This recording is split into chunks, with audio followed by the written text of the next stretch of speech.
ઘણા બધા માતા પિતા એવું પૂછે છે કે અમારા બાળકને શું જમાડવું. હું તમને કહું છું, તમારા ઘરમાં જે અનુકૂળતા હોય એ જમાડો, પણ આ 5 ઝેર તો નહીં જ આપતા.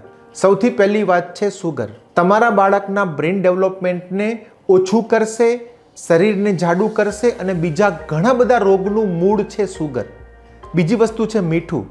હાર્ટને ઘણું બધું નુકસાન પહોંચાડી શકે છે. ટીન ફૂડ અને પેક ફૂડ તો એ તમારા બાળકના ઘણા બધા તંત્રને અતિશય નુકસાન પહોંચાડે છે. ચોથી વસ્તુ છે ઠંડા પીણા એટલે કે કાર્બોનેટેડ વોટર. એ હાડકાને ઘણું બધું નુકસાન પહોંચાડે છે. અને પાંચમી વસ્તુ છે બ્રેડ એટલે કે મેંદો. તમારા બાળકના પાચન તંત્રને ઘણું બધું નુકસાન પહોંચાડે છે. આ 5 ઝેર જો તમે તમારા બાળકને ન આપ્યા તો સમજજો કે તમારા બાળકને હેલ્થ માટે તમે ઘણી બધી વસ્તુ આપી દીધી. તો તમે મને એ પ્રશ્ન પૂછશો કે સર ટેવ પડી ગઈ છે, હવે શું કરવું?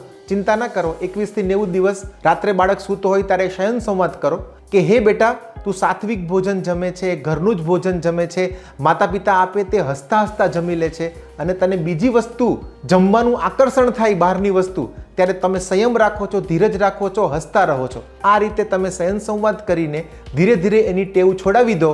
તમારા બાળકનું ભવિષ્ય ખૂબ જ સારું રહેશે. જેના ઘરની અંદર આ 5 ઝેર વધારે અપાતા હોય બાળકોને, એ લોકો સુધી આ રીલ ફોરવર્ડ કરીને આ સંદેશો પહોંચાડો તો ભારતનું અને આપના સંતાનનું ભવિષ્ય ખૂબ જ ઉજ્જવળ થશે.